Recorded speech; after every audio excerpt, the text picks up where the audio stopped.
Dans la session précédente, nous avons vu comment bâtir une application Web API minimale en utilisant ASP.NET Core Minimal API.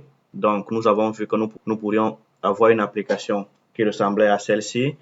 Mais dans cette application, nous avons un souci, c'est que la base de données, en fait, ici, est gardée tout simplement dans la mémoire. Donc, ce qui fait que si l'application est fermée et réouverte, nous perdons tous les changements que nous avons faits. Donc, la meilleure chose à faire, c'est d'enregistrer les informations dans une base de données.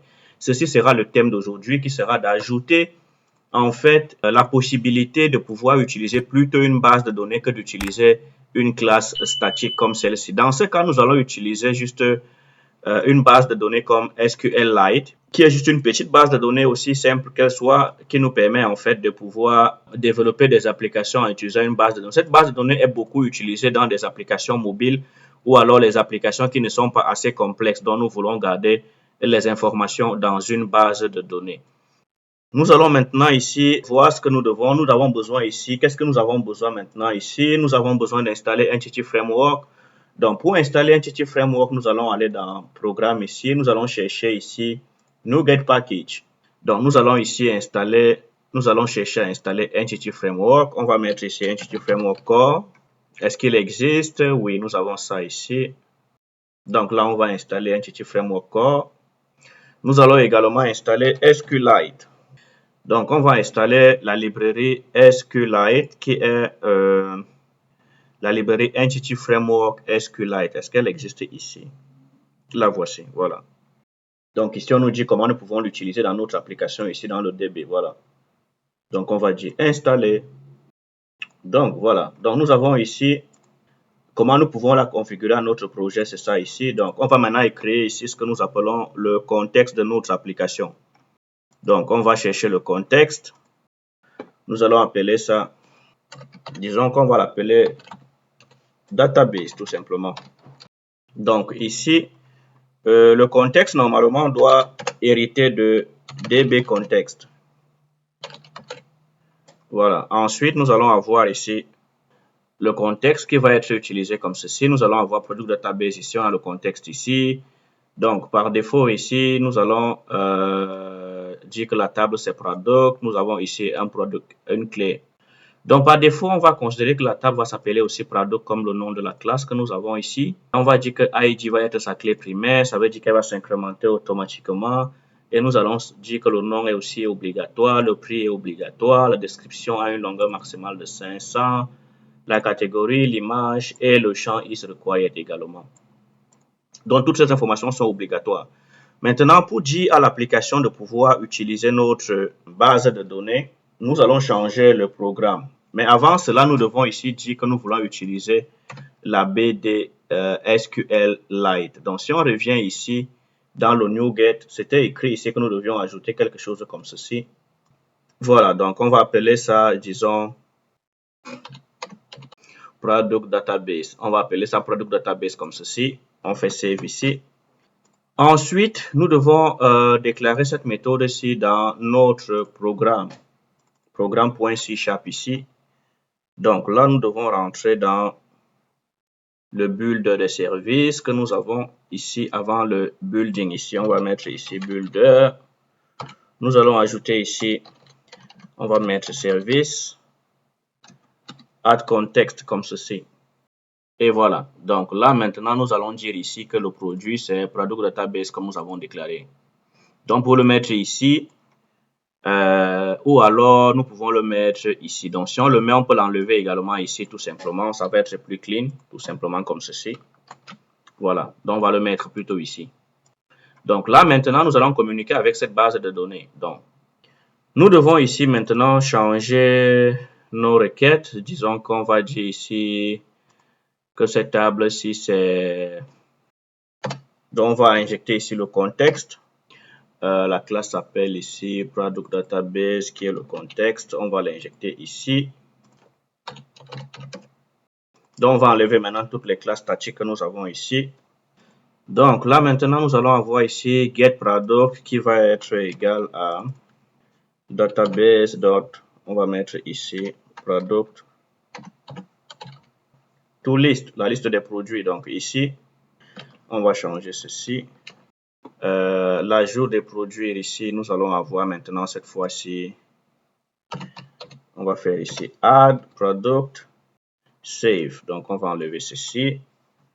Ensuite pour la mise à jour ici, non, ça c'est le remove, c'est pour le delete qu'on va voir le remove ici.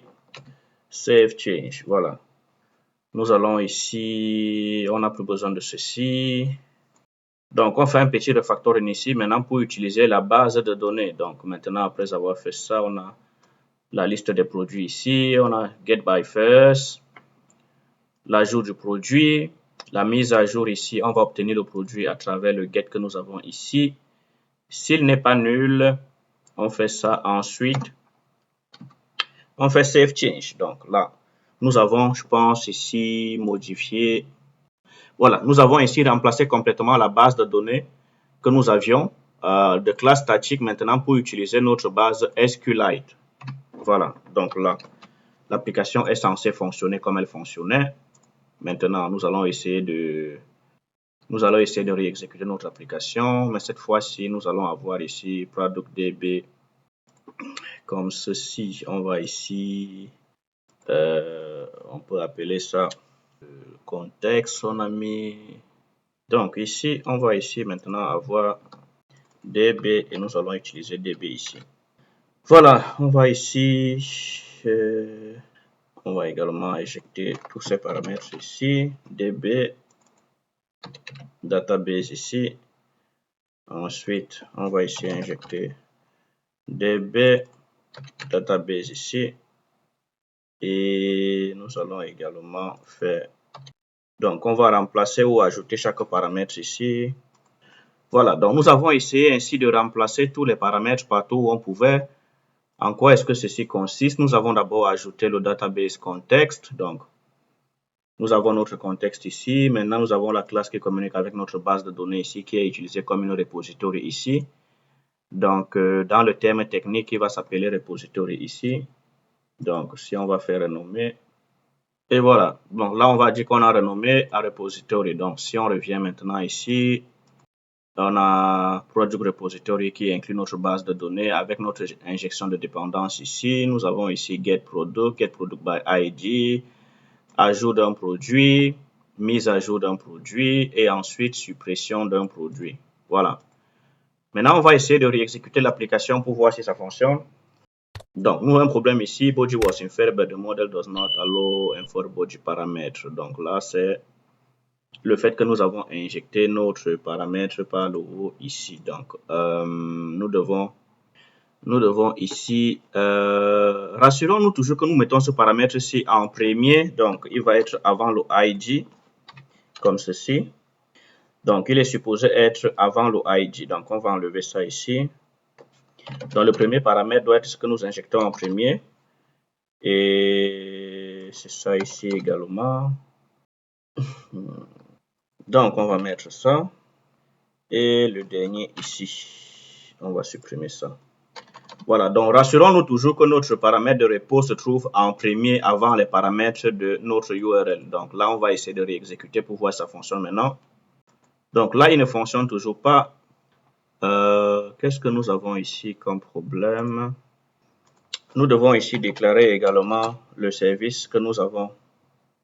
Add scope product repository ici. Voilà. Donc, c'était ça qui nous manquait. Il fallait ajouter ici le product repository. Et voilà. Donc là, notre application revient à la vie. Donc, si on fait ceci, maintenant, on va essayer de faire try out. Est-ce qu'on a quelque chose? Voilà. SQLite, no such table as product. Voilà. Qu'est-ce qui se passe ici? Nous n'avons aucune table qui porte le nom de produit. C'est quoi le problème? Nous avons ici déclaré notre table, mais nous n'avons pas créé la table. La table, en fait, n'existe pas encore. Ce qui n'est pas surprenant parce que nous n'avons généré aucune table. Donc, pour faire ceci, nous avons besoin donc de faire quoi? Nous avons besoin ici de générer ce que nous appelons une migration. Donc, pour faire la migration, nous devons aller ici dans Package Management. On va ici dire Add Migration. Donc, on va dire qu'on va ajouter une migration initiale. On fait OK. On va voir. Est-ce qu'il va trouver quelque chose? Si nous recevons une erreur du genre Add Migration is not organized, ça veut dire que nous n'avons pas sûrement installé toutes les composantes de Entity Framework nécessaires pour générer une base de données. Donc, on va rentrer encore ici, on va chercher ici Entity Framework, mais on va mettre Tool cette fois-ci. Est-ce que ça existe quelque chose comme ça? Entity Framework Tool, en fait, c'est l'instrument, je crois, de This package is for PowerShell tooling work with PowerShell. Ok, donc ce package nous permet en fait d'installer. Ce package nous permet en fait de générer les bases de données et d'utiliser les migrations dans Visual Studio. Ok, donc ceci est fait. On va revenir ici dans notre application. On va revenir dans Package Management. On va maintenant essayer encore cette commande. Add Migration Initial. On va voir maintenant. Et voilà, on voit bien que cette fois-ci, notre migration a été créée. On voit un nouveau répertoire ici, Migration, qui a été créé avec la création d'une table, avec ses champs, une clé primaire ici, avec une opération de suppression de la table au cas où nous avons une erreur qui se passe. Donc maintenant, ceci a été généré. Nous avons besoin vraiment que ceci soit créé dans la base de données. Donc on va maintenant dire ici Update Database. Donc c'est fait. Donc cette fois-ci, nous avons ainsi généré notre base de données. Donc on va essayer de relancer l'application. Là, on va essayer encore de réexécuter.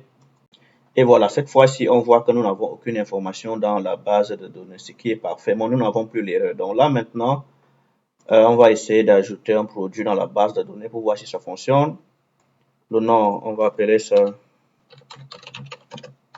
Donc le prix, on va dire que c'est 10,99. On va dire Product One Description, catégorie. Et voilà, donc on va essayer d'exécuter. On a 201, ça veut dire que le produit a été créé. Maintenant, si on réexécute ici Get All Product, nous avons quoi ici? Nous obtenons un produit. Voilà. Donc, maintenant, on peut revenir ici avec notre Chaps Minimal API que nous avons ici. Si on exécute encore ces requêtes-ci, Send Request, on obtient un ici. Send ID égale à 3, on n'avons rien parce qu'on n'a pas un produit avec ce ID. Si on met ID égale à 1, set request, ça nous envoie ceci. Donc, si on fait supprimer 1 avec le ID égale à 2, 0 information. Donc, si on vient ici, on va aller chercher encore ici notre Endpoint Nous allons ici ajouter le endpoint du post et le endpoint du put. Donc, dans le... Ça, c'est le... Donc, si on met produit 2, description 2, catégorie 2, on met ici 19.99, on fait send request, internal server error. On ne peut pas avoir deux entités avec le même ID. Voilà, on met ici 2, on fait send request, il a été ajouté. Maintenant, si on fait ici get all, nous avons deux produits maintenant ici. C'est parfait. Donc là, maintenant, on voit bien évidemment que nous avons pu communiquer avec notre base de données. Nous avons ici, qu'est-ce que nous avons donc fait dans cette capsule? Nous avons pu nous connecter. Nous avons pu créer une contexte pour la base de données. Nous avons déclaré la table produit qui vient de notre modèle produit que nous avons créé précédemment. Ensuite, nous avons déclaré ici la table et les propriétés de chaque champ. Après cela, nous avons créé une repository ici qui est comme notre base pour la communication avec notre base de données. La repository ici nous permettra donc de pouvoir faire les opérations de création, mise à jour, suppression et d'obtention. On appelle ça encore le CRUD, Create, Read, Update and Delete. Ensuite, nous avons reconfiguré dans notre projet. Ici, nous avons ajouté le ADB context ici avec ici le nom de le contexte de notre base de données. Nous avons donné un nom à notre base de données. Nous avons précisé que nous allons utiliser SQLite. Ensuite, nous avons ici ajouté l'injection de dépendance pour le produit catégorie. Donc, le produit catégorie, c'est donc la classe qui va nous permettre de pouvoir communiquer avec notre base de données. Nous allons donc l'injecter ici dans tous nos endpoints. On va avoir le get product ici, get product by ID ici. Ici, on aura map post, le map post et le delete. En fait, quand on fait les opérations de HTTP, nous avons généralement 4 méthodes possibles.